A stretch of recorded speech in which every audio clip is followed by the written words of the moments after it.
Hello everyone, welcome to part 2 of dipole.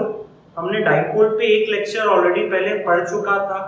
उसमें हमने dipole क्या होता है, डाइपोल मोमेंट क्या होता है, electric field due to a dipole, axial, equatorial, electric field lines for a dipole, equipotential surface for a dipole. तो हमने ये सारी चीजें क्लियर की थी। अब डाइपोल के पार्ट 2 पे आते हैं और इस पे हम सारी थ्योरी कंप्लीट करेंगे। तो अब हम डाइपोल के लिए क्या पढ़ेंगे, पोटेंशियल पढ़ेंगे। तो जैसे इलेक्ट्रिक फील्ड का दो केस था, इसका भी दो केस होगा। तो पहला मैं बोलता हूं potential at the axial line बोल दो या एक्सियल पोजीशन बोल दो। ठीक है, तो जो डाइपोल बनाते हैं, माइनस क्यू ले लिया यहां पर, प्लस क्यू ले लिया। ठीक है, this is O, this is A, this is A. ठीक है, ये हमारा डाइपोल हो गया। ठीक है, अब पॉइंट P पे हमको निकालना है, P is at a distance of R। तो याद रखना, डिस्टेंस हमेशा सेंटर से हम मेजर किए। ठीक है, तो पोटेंशियल तो बहुत सिंपल है भाई, डायरेक्टली ऐड करना है। तो P पे पोटेंशियल किसके लिए होगा, माइनस क्यू के लिए भी होगा और क्या, प्लस क्यू के लिए भी होगा, due to minus Q and due to plus Q. बहुत इजी है भाई, एकदम सिंपल सा। माइनस क्यू के लिए k माइनस क्यू साइन के साथ, और यहां से यहां तक का distance r plus a, plus Q के लिए k क्यू, और यहां से यहां तक का डिस्टेंस दैट विल बी हुआ r माइनस a। ये टोटल r है, ये a है, तो ये r माइनस a हुआ। So v at p equals to, तो ये माइनस है तो इसको ऐसे लिख देता हूं, k Q r minus a minus k Q of r plus a।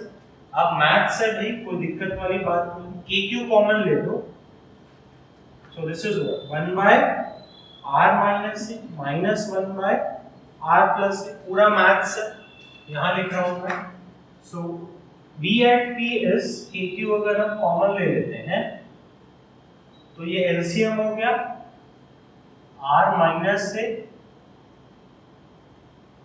r plus से।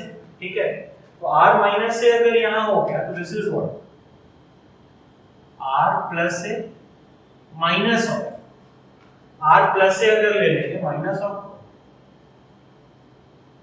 r माइनस से।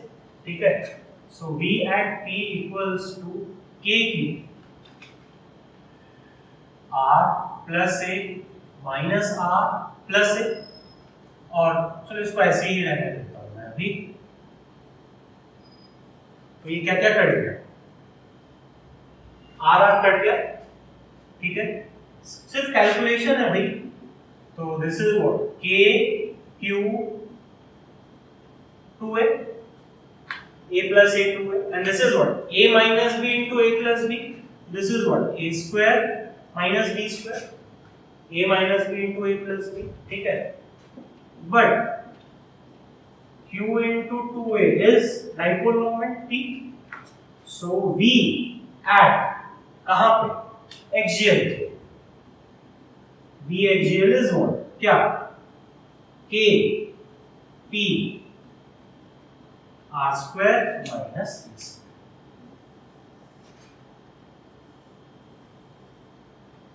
आ रहा है बात समझ में, kp by r square minus a square। फिर शॉर्ट डाइपोल के लिए यही लिख देता हूं, for short dipole r is very very greater than a बोल दो या 2a बोल दो। ठीक है, तो ये हट जाएगा, तो v axial is what, kp by r square। Are you getting this? बात समझ में आया कि नहीं आया, kp by r square, क्योंकि वो a square उसके रेस्पेक्ट में नेग्लेक्ट हो गया। अब सबसे इंपॉर्टेंट पॉइंट नोट करके अब सुनो मेरा बात। बहुत सारे बच्चों को ना ये मन में लगता होगा, सर आपने यहाँ माइनस क्यू लिया, प्लस क्यू लिया, आपने यहाँ पे निकाला। सर आप यहाँ से r डिस्टेंस पे निकालोगे तो कितना आएगा, या कोई बच्चा बोलेगा सर ये प्लस लेंगे ये माइनस लेंगे तो क्या होगा। तो ऐसी बहुत सारी पॉसिबिलिटीज आती है। तो इन सब के लिए मैं एक कंसेप्ट बना दिया हूँ या एक ट्रिक बना दिया हूँ जो मैं नोट करके लिखूंगा। Potential due to a dipole is negative towards side of minus q, या potential due to a dipole is negative towards the side of negative charge and is positive towards the side of what, plus। ठीक है, plus Q के side में positive होगा और negative वाले के side में नेगेटिव होगा। तो चलो देख लेते हैं, कोई दिक्कत नहीं है। ये माइनस क्यू, ये प्लस क्यू, ये ओ, ठीक है, समझते जाओ। ये पॉइंट पे उसको चलो पॉइंट का नाम ए बोलते हैं। VA equals to minus of what, KP by R square minus A square। Clear है, यहां से ये डिस्टेंस को मैंने R लिया। आई गेट इट, बात समझ में आ रहा है कि नहीं आ रहा है। और यहीं पर अगर एक पॉइंट में B ले लेगा और ये डिस्टेंस भी R है, तो V at B is plus KP by R square minus A square। कुछ बात समझ में आया कि नहीं आया, मैं क्या बता रहा हूँ। ये सब छोटे छोटे ट्रिक्स याद रखो, इन सब से क्वेश्चंस पूछे जाते हैं। तो पॉजिटिव के साइड में पूरा पॉजिटिव होगा, कहीं पर भी, यहाँ पे यहाँ पे यहाँ पे यहाँ पे हर जगह पॉजिटिव होता जाएगा। नेगेटिव के साइड में मतलब हर जगह पे क्या होते जाएगा, वो नेगेटिव होते जाएगा। तो प्लीज प्लीज प्लीज आप ये चीज याद रखो कि पॉजिटिव के साइड में क्या होगा और नेगेटिव के साइड में क्या होगा। तो हमने कहां पर पढ़ लिया, एक्सियल पोजीशन में पढ़ लिया। अब बारी आएगी किसकी, इक्वेटोरियल पोजीशन की। अब हम लोग इक्वेटोरियल लाइन पे पोटेंशियल निकालते हैं। तो देखो बहुत सिंपल है ये, plus Q minus Q O A, ठीक है। इक्वेटोरियल लाइन इज परपेंडिकुलर, ये डिस्टेंस r मान लो, ये पॉइंट है, तो ये डिस्टेंस भी चाहिए। ये कितना होगा, r square plus a square का अंडर रूट, ये भी कितना, r square plus a square का अंडर रूट। तो p पे निकालना है, बात समझो, वही concept, v at p, v due to plus q plus v due to minus Q. तो प्लस क्यू के यहां पे K Q R square plus A square का under root plus minus Q K minus Q R square plus A square का under root. दिख रहा है, cut गया, तो दैट इज 0। क्लियर है, समझ में आ रहा है। तो मैं इससे क्या बोलूंगा, V at equatorial is clear, समझ में आ रहा है कि नहीं आ रहा है। मतलब पूरे इक्वेटोरियल पोजीशन पे, पूरे इक्वेटोरियल पोजीशन पे मतलब क्या, नीचे भी एक्सटेंड होगा, पूरे इक्वेटोरियल पोजीशन पे क्या हो गया, ये 0 हो गया। बहुत सिंपल है। इस पे कुछ सिंपल सा नोट करके पॉइंट्स पढ़ते हैं। सबसे पहले V at center of a dipole 0। कैसे, सेंटर ऑफ अ डाइपोल क्या है, सेंटर ऑफ अ डाइपोल है इक्वेटोरियल पोजीशन पे, तो potential at centre of a dipole is 0। दूसरा, क्लियर है, बहुत इंपॉर्टेंट चीज है ये, एक बार सवाल भी पूछा गया था, तो मैं क्वेश्चन के फॉर्म में पूछता हूं, लिखता हूं। चलो ठीक है, क्वेश्चन ही लिख देता हूं मैं। Is it possible, ये कई बार पूछा है, to have a point where potential is 0 but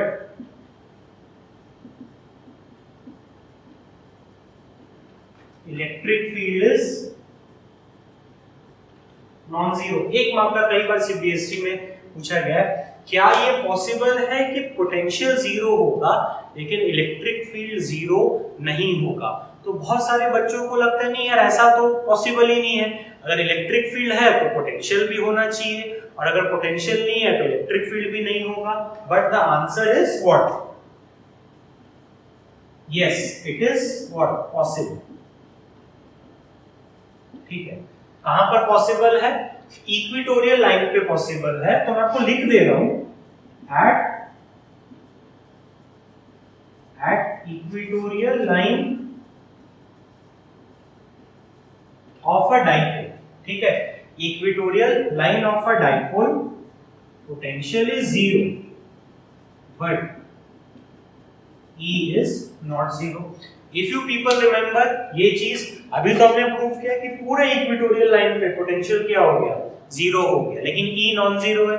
याद करो इससे पहले वाला लेक्चर में पार्ट 1 में मैंने डिराइव कराया था अच्छे से कि E at the equatorial position is 1। तो यहां तक हमने पोटेंशियल पूरा अच्छे से डिस्कस कर लिया। एक्सियल लाइन पे क्या होता है और इक्वेटोरियल लाइन पे क्या होता है? जीरो होता है। शॉर्ट डाइपोल के लिए भी जीरो होगा, कोई बहुत बड़ी प्रॉब्लम नहीं है। और इसमें क्या सवाल पूछा जा सकता था वो हम लोग ने डिस्कस कर लिया। नेक्स्ट टॉपिक अब इसमें हम लोग डाइपोल पे आगे बढ़ते हैं। अब ये बहुत इंपॉर्टेंट टॉपिक पे आते हैं, इसका डेरिवेशन भी आता है, क्वेश्चंस भी पूछता है। आज के लेक्चर में बेसिकली मेरे को इसी पे एम्फेसिस देना है। Torque experienced bye dipole placed in uniform electric field. तो देखो इसमें कुछ कीवर्ड्स है। यूनिफॉर्म, यूनिफॉर्म मतलब इलेक्ट्रिक फील्ड का वैल्यू भी सेम है और डायरेक्शन भी सेम है। ये मान लो यूनिफॉर्म इलेक्ट्रिक फील्ड E है, इस पे हमने क्या रखा? एक डाइपोल को रखा। तो देखो डाइपोल को मैं कैसे रख रहा हूं, यहां पर मैं माइनस क्यू को रख रहा हूं और यहां पर मैं प्लस क्यू को रख रहा हूं, कुछ इस तरीके से रख रहा हूं सच दैट इसका जो डाइपोल मोमेंट है, डाइपोल मोमेंट क्या होगा? P vector. आ रहा है बात समझ में? ये आपका इलेक्ट्रिक फील्ड है E वेक्टर, यूनिफॉर्म है, माइनस क्यू प्लस क्यू, तो डाइपोल मोमेंट P वेक्टर हुआ। This P vector is making an angle theta with electric field. आया बात समझ में? क्या है नहीं है? ये जो P वेक्टर है ये इलेक्ट्रिक फील्ड के साथ थीटा एंगल बनाता है। तो टॉर्क, टॉर्क का मतलब क्या? आपने 11 में पढ़ा ही था। टॉर्क मतलब टर्निंग इफेक्ट। टर्निंग इफेक्ट बोले तो डाइपोल क्या करेगा? गोल गोल घूमेगा। क्यों गोल घूमेगा, क्या चीज है? चलो सारा डिटेल में हम लोग समझते हैं। तो सबसे पहले देखो फोर्स निकालते हैं। प्लस क्यू पे फोर्स क्या लगेगा? सेम डायरेक्शन पे लगेगा। तो force on plus Q is E into Q। Positive charge पे सेम डायरेक्शन पे फोर्स, नेगेटिव चार्ज पे क्या? ऑपोजिट डायरेक्शन पे force. So force on minus Q is what? E into Q। Are you getting this? बात समझ में आ रहा है कि नहीं आ रहा? प्लस क्यू पे इलेक्ट्रिक फील्ड की डायरेक्शन में फोर्स EQ, नेगेटिव पे इलेक्ट्रिक फील्ड के ऑपोजिट डायरेक्शन में फोर्स EQ। अब देखो ये दोनों फोर्सेस क्या है? सेम है। तो मैं क्या लिख रहा हूं? As the two forces are what? As the two forces are equal in magnitude, opposite in direction, समझते जाना, and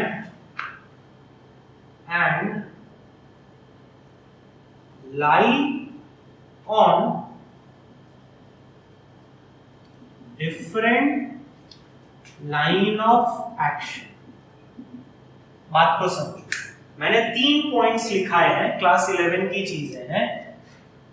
equal in magnitude, opposite in direction and lie on different line of action. मतलब देखो ये जो दोनों forces था ये वाला F देखो और ये वाला F देखो, दोनों का वैल्यू सेम, बिल्कुल सेम है, EQ equal in magnitude, opposite direction, ये ऐसे लग रहा है, ये ऐसे लग रहा है, and lie on different line of action. Different line of action मतलब इसका ये लाइन ऑफ एक्शन है, इसका क्या ये लाइन ऑफ एक्शन है, तो वो लोग कैंसिल नहीं करेंगे। आ रहा है बात समझ में? सो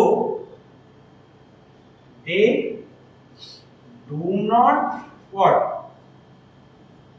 कैंसिल ईच अदर, ठीक है, ये एक दूसरे को कैंसिल नहीं करेंगे, क्यों? क्योंकि डिफरेंट लाइन ऑफ एक्शन है, रादर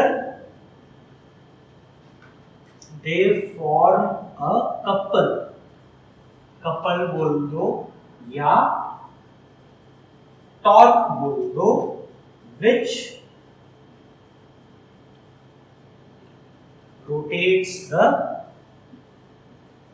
line। कुछ बात समझ में आई कि नहीं आई आपको? ये कहानी मैं क्या बताया हूं और क्या नहीं बताया हूं? मैंने आपको बोला दोनों फोर्सेस का magnitude same, opposite direction and lie around different line of action, तो वो क्या करेगा? कैंसिल नहीं करेगा, रादर देन घुमा देगा। आप इमेजिन करो ना, ये ऐसे करके अगर एक रॉड है, ठीक है, मैं इसको यहां से टानूंगा और यहां से टानूंगा, तो अल्टीमेटली ये क्या करेगा? गोल गोल घूमने लगेगा। क्लियर है? अब अपने को टॉर्क निकालनी है, तो टॉर्क का वैल्यू क्या होता है? Torque is either force into perpendicular distance between, याद है क्लास 11 में पढ़ा है, दोनों फोर्सेस में से किसी एक का भी वैल्यू लो और उनके बीच का परपेंडिकुलर डिस्टेंस। देखो उनके बीच का परपेंडिकुलर डिस्टेंस कैसे निकालेंगे? इसको मैं पीछे एक्सटेंड किया, इससे एक परपेंडिकुलर ड्रॉप किया, so this is what your क्या perpendicular distance. Are you getting this? तो चलो इसको बनाने के लिए मैं ये वाला ट्रायंगल को बनाता हूं, देखो बार-बार समझा रहा हूं, डायग्राम से इसलिए क्लियर बना रहा हूं मैं। ये दोनों के बीच का लेंथ इज व्हाट 2a, ये थीटा तो ये भी theta, and this is what your क्या परपेंडिकुलर डिस्टेंस। क्लियर? समझ में आ रहा है? तो मैं क्या यूज करूंगा? sin theta perpendicular by hypotenuse by 2a, तो this perpendicular distance is what 2a sin theta. Clear है? समझ में आ रहा है? अब चलो टॉर्क निकालते हैं। आइदर फोर्स का वैल्यू क्या हो गया? E into Q, perpendicular distance is 2a sin theta. थोड़ा सा अरेंज करते, E Q 2a sin theta. ये देख के कुछ फील आ रहा है? Dipole moment is what Q into 2a, so tau equals to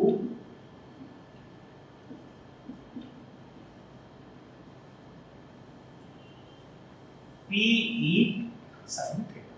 तो ये आपको लर्न रखना है, बहुत सिंपल सी चीज है कि torque on the dipole is dipole moment into electric field into sin theta.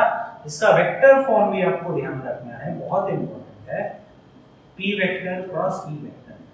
ICSE में जनरली जो 1 मार्क के क्वेश्चन होते हैं ना, उसमें ये वेक्टर फॉर्म पूछता है। तो torque is P cross E, what is theta?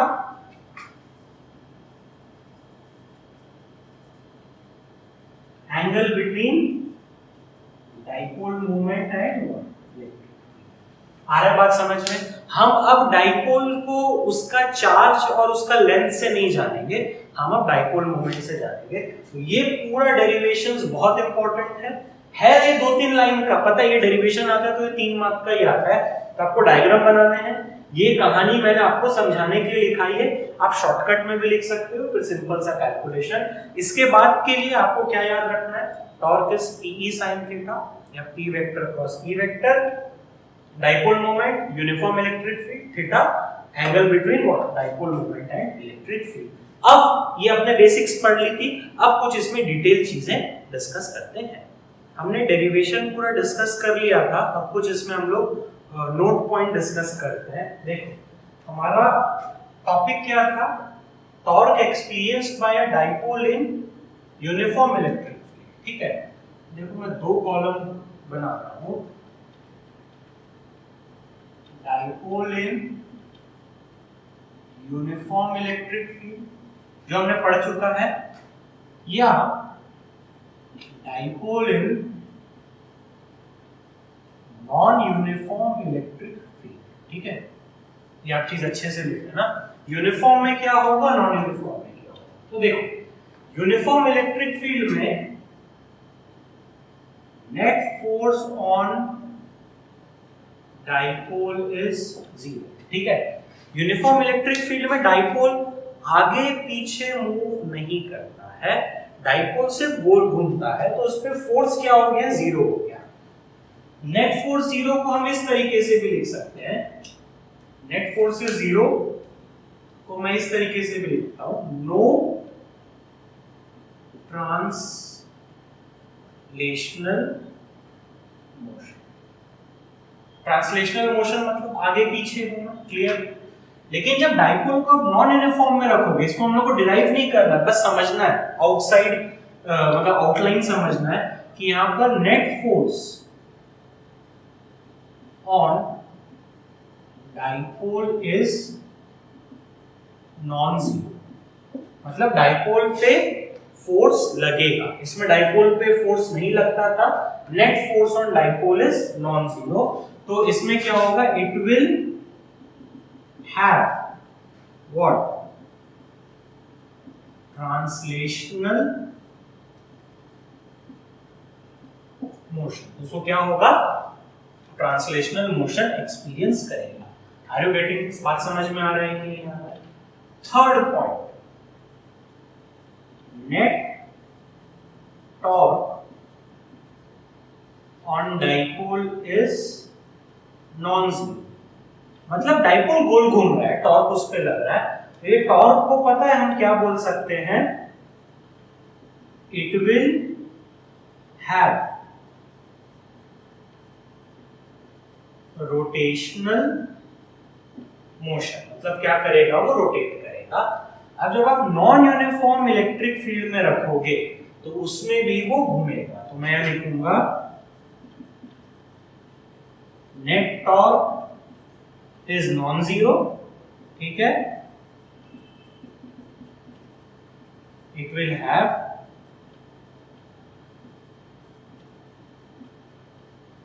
Rotational motion. आया बात समझ में, ये बहुत इंपॉर्टेंट चीज है। आईआईटी ने भी सवाल पूछा, स्कूल एग्जाम में भी सवाल पूछता है कि जब आप यूनिफॉर्म इलेक्ट्रिक फील्ड में रखोगे, यूनिफॉर्म इलेक्ट्रिक फील्ड में सिर्फ गोल गोल घूमेगा, नॉन यूनिफॉर्म में रखोगे तो गोल गोल भी घूमेगा और मूव भी करेगा। तो फोर्स 0 है, ट्रांसलेशनल मोशन नहीं है, लेकिन टॉर्क और रोटेशनल मोशन है। इसमें फोर्स भी है, ट्रांसलेशनल मोशन भी है, टॉर्क भी है और रोटेशनल मोशन भी है। तो मैं थोड़ा इजी करने के लिए लेंदी करके आपको डिफरेंस के फॉर्म में समझा दिया हूं, तो एक सेंटेंस में भी आप इसको लिख सकते हो। नेक्स्ट नोट पॉइंट जो कि बहुत इंपॉर्टेंट है, ये पूछता भी है, maximum and minimum torque on dipole placed in uniform electric field. तो यूनिफॉर्म इलेक्ट्रिक फील्ड में कब टॉर्क मैक्सिमम होगा, कब टॉर्क मिनिमम होगा, ये कई बार एक मार्क का पूछता है। तो देखो कंसेप्ट क्या है, torque is PE sine theta. आया बात समझ में। तो दो कॉलम बताता हूं, फॉर मैक्सिमम क्या होगा और फॉर मिनिमम क्या होगा। बहुत अच्छे से ध्यान देना, ये पूछता है। मैक्सिमम के लिए साइन थीटा को मैक्सिमम करना पड़ेगा, यानी कि थीटा इक्वल्स टू क्या, 90 डिग्री। आ रहा बात समझ, सिंपल मैथ्स है। पीई तो फिक्स है, साइन थीटा डिफाइन करेगा ना, टॉर्क का मैक्सिमम होगा मिनिमम होगा, तो theta should be equals to 90 degree. तो tau max equals to P into. आ रहा बात समझ में, क्लियर है। अब मिनिमम की बात समझ, देखो मिनिमम के लिए साइन थीटा का वैल्यू 0 होना चाहिए। तो 0 मतलब पता है, थीटा कैन बी 0 डिग्री और 180 डिग्री। क्लियर है? तो इसमें टॉर्क मिनिमम इज व्हाट 0। समझ में आया इसमें दो वैल्यू क्यों है? दो वैल्यू इसलिए आया है क्योंकि 0 डिग्री पे भी साइन 0 होता है और 180 डिग्री पे भी साइन 0 होता है। अब डायग्राम वाइज समझाता हूं। एक बार पूछा भी था कि explain with the help of A diagram, तो कोई दिक्कत वाली बात नहीं है। तो थोड़ा सा लेक्चर्स लंबा होता है, लेंदी होता है, बट एक शॉट में आपको सारा चीज समझ में आ जाएगा। तो इसमें क्या है तुम्हारा थीटा इज परपेंडिकुलर। परपेंडिकुलर मतलब क्या है? ये इलेक्ट्रिक फील्ड है, ये इलेक्ट्रिक फील्ड। तो देखो डाइपोल हमारा, ये डाइपोल मोमेंट इज परपेंडिकुलर। तो आइदर डाइपोल ऐसे हो सकता है या ऐसे हो सकता है। अब मैं डाइपोल नहीं बना रहा, now I am only drawing the dipole moment. ये p वेक्टर ऐसे मतलब क्या? ये माइनस क्यू ऐसे होगा, ये प्लस क्यू ऐसे होगा, इसमें ये माइनस क्यू ऐसे होगा या ये प्लस क्यू ऐसे होगा। समझ में आ रहा है? मिनिमम में दो पॉसिबिलिटी है 0 डिग्री के लिए। ये आपका p vector theta equals to 0 degree, या ये थीटा इक्वल्स टू 180। क्लियर है? समझ में आ रहा है कि नहीं आ रहा है? अब अगर आपको लैंग्वेज में लिखना हो तो चलो यार वो भी बता देता हूं आपको। आप तो गया होगा बट ठीक है, थोड़ा सा अच्छे से पढ़ते हैं। पूछेगा व्हेन इट इज मैक्सिमम, तो तुम लिखोगे if dipole is perpendicular to electric field। Theta 90 degree में शायद मार्क्स काट सकते हैं, इसलिए आपको इस स्टेटमेंट लिखना होगा। इसमें क्या लिखोगे? If dipole is parallel or anti-parallel to electric field। तो यहां तक जो भी नोट पॉइंट थी हमने डिस्कस कर ली है कि यूनिफॉर्म में रखने से क्या होता है, नॉन यूनिफॉर्म में रखने से क्या होता है। Non uniform is not in our syllabus, but फिर भी ये पॉइंट्स याद रखना है। Maximum torque, minimum torque, 1 mark का सवाल आता है। डायग्राम वाइज भी मैंने आपको एकदम अच्छे से समझा दिया है, कितना मैक्सिमम होगा, कितना मिनिमम होगा। तो ये सारी चीज हम कंप्लीट कर लिए हैं। नेक्स्ट अब इसमें हम ये डिस्कस करेंगे कि टॉर्क का तो वैल्यू सीख लिए, P E sin थीटा, लेकिन किस डायरेक्शन में हमारा डाइपोल रोटेट करेगा। ये भी एक बार सवाल पूछा गया था कि डाइपोल कैसे क्लॉकवाइज होगा या एंटी क्लॉकवाइज रोटेट करेगा। तो next topic will be discussing कि डायरेक्शन ऑफ दिस टॉर्क। अब डिस्कस करते हैं डायरेक्शन ऑफ टॉर्क। इंपॉर्टेंट है, सवाल पूछा है। तो देखो डायरेक्शन कैसे पता चलता है? वेक्टर फॉर्मूला से। Tau equals to P cross E। ठीक है, तो याद करो क्रॉस प्रोडक्ट हुआ तो मैं क्या बोलूंगा? Tau vector is perpendicular to both हूं P vector and E vector and is what given by right hand thumb rule, या क्या बोलूं cross product of two vectors. ठीक है, याद करो ये क्लास 11 की चीज है। Tau vector is perpendicular to both P vector and E vector and is given by right hand thumb rule. ये right hand thumb rule class 11 vectors में पढ़े हो, या cross product of two vectors भी class 11 में पढ़े हो। तो tau is P cross E। ठीक है, तो इस पे एक ट्रिक था क्लास 11 का जो मैं एक बार रिवाइज करा दे रहा हूं। कभी भी कोई चीज क्लॉकवाइज घूमता है तो डायरेक्शन क्रॉस होता है, और एंटी क्लॉकवाइज घूमता है तो डायरेक्शन डॉट होता है। तो एंटी में ये आई आया, डॉट आया, तो ये इसलिए हो गया डॉट। ठीक है, अपना क्लास 11 का चीज है ये। क्रॉस का मतलब क्या होता है? Perpendicular to plane crosses what? Inwards. What is dot? Perpendicular to plane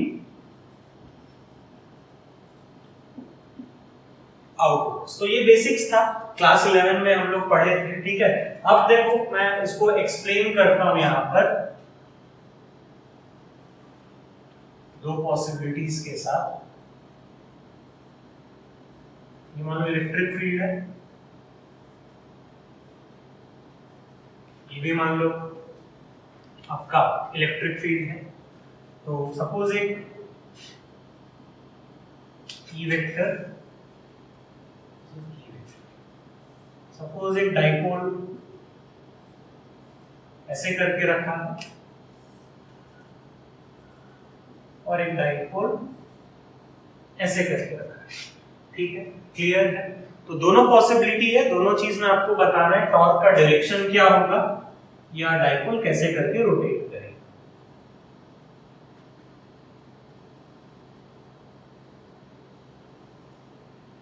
ठीक है, तो torque is what, P cross E। बात को समझो, P से E के तरफ आएंगे तो ये P वेक्टर, ये E वेक्टर, मतलब ये ऐसा, ठीक है। तो इस चीज में टाउ कैसे कैसे घुमाना चाह रहा है, P से E के तरफ आ रहा है, तो दिस इज व्हाट, क्लॉकवाइज की एंटी क्लॉकवाइज, जल्दी बताओ। This is clockwise. आ रहा है बात समझ में? मतलब हमारा डाइपोल कैसे करेगा, क्लॉकवाइज रोटेट करेगा और डायरेक्शन बोला जाएगा तो clockwise is what, cross. Cross मतलब perpendicular to plane of paper inverse. इसमें P क्रॉस E, ये E है तो ये ऐसे गया, so this is what, anti clockwise. तो टॉर्क यानी कि एंटी क्लॉकवाइज घूम रहा है हमारा and the direction is what, dot. Clear है, समझ में आ रहा है कि नहीं आ रहा है? एक क्लॉकवाइज घुमा रहा है और एक एंटी क्लॉकवाइज घुमा रहा है, मतलब ये डाइपोल घूम घूम घूम के यहां आ जाएगा और ये डाइपोल ऐसा है तो ये घूम घूम घूम के यहां आ जाएगा। एक और छोटा सा अगर आप चाहो तो मैं एक ट्रिक बता सकता हूं, हर चीज को थोड़ा सा इजी करने का मैं कोशिश कर रहा हूं, नोट करके। अ dipole always tries to align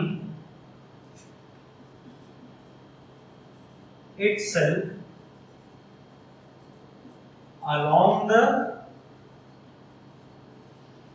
direction of electric field। मतलब डाइपोल इस तरीके से रोटेट करेगा कि वो E वेक्टर के डायरेक्शन में आ जाए।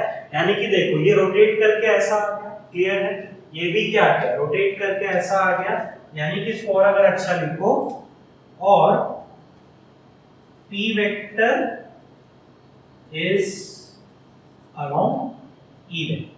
वो इस तरीके से घूमेगा कि क्या करेगा, इस तरीके से घूमेगा कि डाइपोल मोमेंट और E वेक्टर एक डायरेक्शन में आ जाए। तो सिंपल सा टॉपिक था ये, एक मार्क का सवाल पूछता है, पर ठीक है, काफी लेंथी करके मैंने इसको समझाया। आप भी नोट्स एकदम अच्छे से बनाना। लास्ट टॉपिक पे आते हैं डाइपोल का, पूरी थ्योरी कंप्लीट हो जाएगी। विल बी डिस्कसिंग कि हमने टॉर्क पढ़ लिया था, last topic is potential energy of dipole. अब डाइपोल का एकदम लास्ट लेक्चर पे या सॉरी लास्ट टॉपिक पे आते हैं, potential energy of a dipole placed in uniform electric field. तो देखो यार ये क्या है, ये यूनिफॉर्म इलेक्ट्रिक फील्ड हुआ, ठीक है, क्लियर है। डाइपोल को ऐसे करके मैं रखता हूं, P वेक्टर हमेशा P से डिनोट करेंगे and this is your angle theta, clear है, समझ में आ रहा है। तो इसकी जो पोटेंशियल एनर्जी होती है U equals to minus of P vector dot E vector, या U equals to minus PE cos theta, ठीक है। इसका कोई डेरिवेशन नहीं चाहिए, सिलेबस में नहीं है, डेरिवेशन सिलेबस में नहीं है, बट सवाल इससे पूछा गया है, तो वो सवाल क्या है हम लोग डिस्कस करेंगे। तो potential energy is minus PE cos theta. तो थीटा जानते हो क्या हो गया, PE सब जानते हो, ठीक है। अब देखो नोट पॉइंट करके समझना, अभी जो मैं बताने में चल रहा हूं, ठीक है। 3 कॉलम मैं बना रहा हूं, एक मैं बोलता हूं रेफरेंस पोटेंशियल एनर्जी, एक पोटेंशियल एनर्जी इज मिनिमम और एक पोटेंशियल एनर्जी इज मैक्सिमम, ठीक है। या ऐसा एक मिनट ऐसा लिखो, सॉरी, पोटेंशियल एनर्जी इज 0, ठीक है, क्लियर है। तो पोटेंशियल एनर्जी जीरो को सबसे पहले हम लोग बोलते हैं रेफरेंस पोटेंशियल एनर्जी। आ रहा है बात समझ में? रेफरेंस पोटेंशियल एनर्जी मतलब जहां जीरो होता है।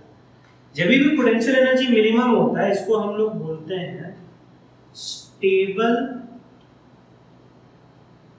इक्विलिब्रियम, ठीक है। Minimum potential stable equilibrium.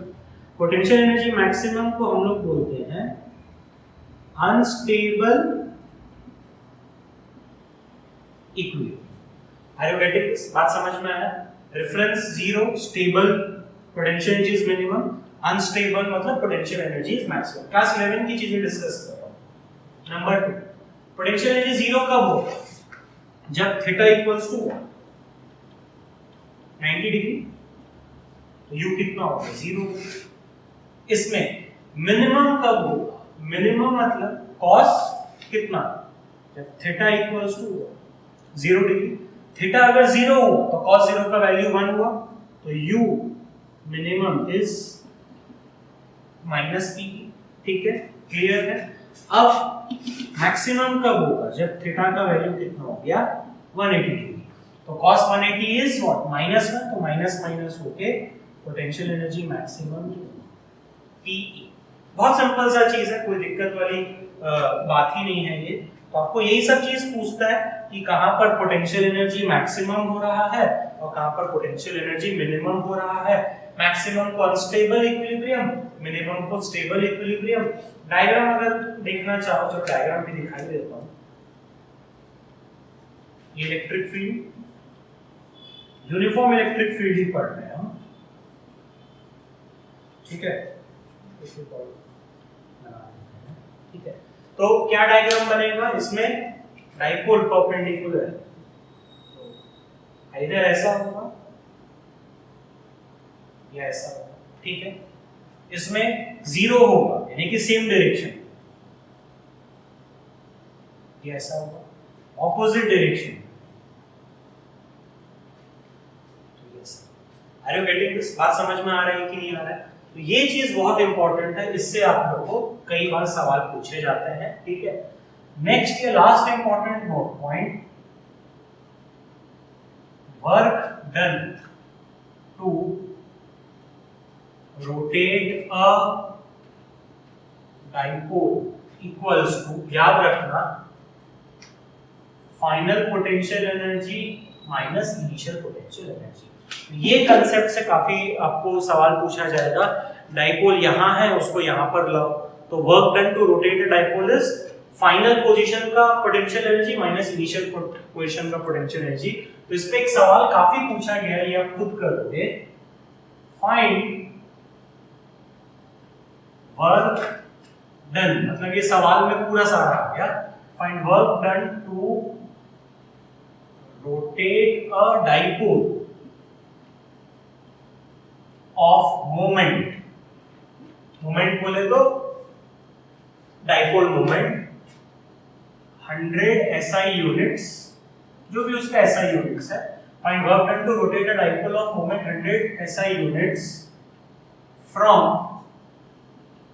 It's position of stable equilibrium to